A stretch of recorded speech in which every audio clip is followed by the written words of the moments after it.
Sa Ebanghelyo ng Martes Santo, ipinahayag ni Jesus ang isang masakit na katotohanan. Isa sa inyo ang magkakanulo sa akin.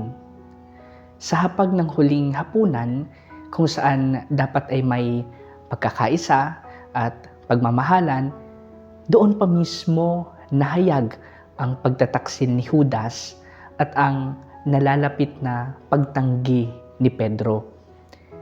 Dalawang mukha ng kahinaan ng tao ang makikita. Pagtataksil at pagtanggi. Si Judas ay kumakatawan sa tahasang pagtalikod. Pinili niyang ipagkanulo si Jesus kapalit ng pansariling pakinabang. Si Pedro naman, kahit puno ng pagmamahal, ay nagkulang sa katatagan. Nang dumating ang takot, itinanggi niya ang Panginoon. At dito nagiging personal ang Ebanghelyo. Hindi ba't sa ating buhay nararanasan din natin ang dalawang ito? May mga pagkakataon na tayo ay nagtataksil kapag pinipili natin ang kasalanan kaysa sa Diyos.